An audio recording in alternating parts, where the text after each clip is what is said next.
সারা বাংলাদেশ থেকে অর্ডার করে। শুধু বাংলাদেশ না, বিশ্বের বিভিন্ন দেশ থেকে আমাদের অনলাইনে অনেকেই এই মাল চাই, কিন্তু আসলে আমরা সেই বিশেষ সুবিধা না থাকার কারণে আমরা দিতে পারি না। পিসের উপরে নির্ধারণ হয়। মালটা যদি বলে হামানের কথা, একটা 6 ইঞ্চি হামান বিক্রি হয় 50 টাকা শুধু খোল। এর ভিতরে তাছাড়া আরো একটা জিনিস লাগে, সেটা হচ্ছে ডাটা। এক কথায় যেটা দিয়ে এই হামানটা ব্যবহার করতে হয়, সেটা দিয়ে 60-65 টাকা একটা 6 ইঞ্চি হামান পড়ে। 7 ইঞ্চি পড়ে 80-85 টাকা, 5 ইঞ্চি 40-50 টাকা। এইভাবে আর কি প্রত্যেকটা প্রোডাক্টের উপরে নির্ভর করে যে দাম কেমন আসবে। শুধুমাত্র যে সময় বৃষ্টি অতিরিক্ত হয় ওই সময় একটু ডাউন থাকে বাজারটা, কারণ হচ্ছে মানুষ বের হতে পারে না, আমরা কাঠকোট নিয়ে এসে শুকাতে পারি না, তৈরি করতে পারি না। মানুষ ওই সময় এই মেহগনি গাছ মারতে পারে না, যার কারণে এর আমদানি, মেহগনি কাঠের আমদানি কমে যায়। আমাদের তৈরি করতে ব্যাঘাত ঘটে, ওই 2-3 মাস একটু কম হয়। এটা হচ্ছে যশোর জেলা কেশবপুর থানা আলতাপুল গ্রাম। এখানে প্রায় প্রত্যেক বাড়িতে কুটির শিল্পের কাজ হয়।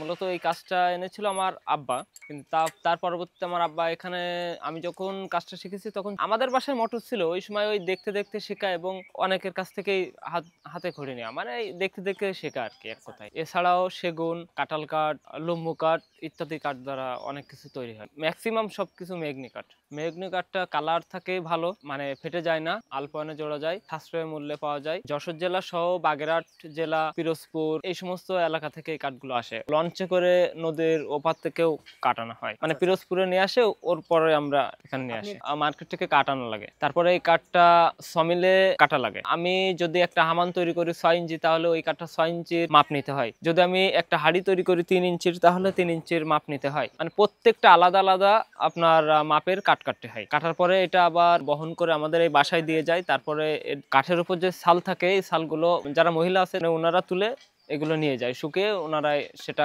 জ্বালানিতে ব্যবহার করে। তারপর আমরা এই কাঠগুলো তৈরি করার উপযোগী করে আমরা এই কারখানার ভিতরে নিই। তার পরবর্তীতে আপনারা তো দেখছেন যে কাঠ ছিদ্র করতে হয়, মাল তৈরি করতে হয়, এভাবেই আর কি। অনেকেই খুচরা নিতে আসে। যখন বাংলাদেশে মেলা হয়, এই মেলার সময় চাহিদা বেশি হয়। যেমন বৈশাখী মেলা, আমাদের এই যে কিছুদিন আগে হয়ে গেল মধু মেলা, এরকম যখন মেলার চাপ থাকে তখন এর চাহিদা বেশি হয়। বিক্রি করার লোক আছে, আমাদের বাসা থেকে নিয়ে যায়, আমাদেরকে অনলাইন অর্ডার করে, এমনি ফোনে যোগাযোগ করে অর্ডার করে ওনারা কিনে নিয়ে যায়। এখন ওনারা মেলা স্টল দিয়ে তারপর ওনারা আলাদা আলাদা বিক্রি করে। প্রোডাক্টের উপরে নির্ভরশীল। যদি কেউ 100 পিস তৈরি করে তাহলে সে 100 পিসের টাকা পায়, যদি কেউ 10 পিস তৈরি করে 10 পিসের টাকা পায়। এইভাবেই যে যেমন তৈরি করবে সে তেমন টাকা পাবে। আপনার কোনো নাই যে একদিন কাজ করলে এত টাকা, যে যেমন তৈরি করতে পারবে সে তেমন টাকা পাবে।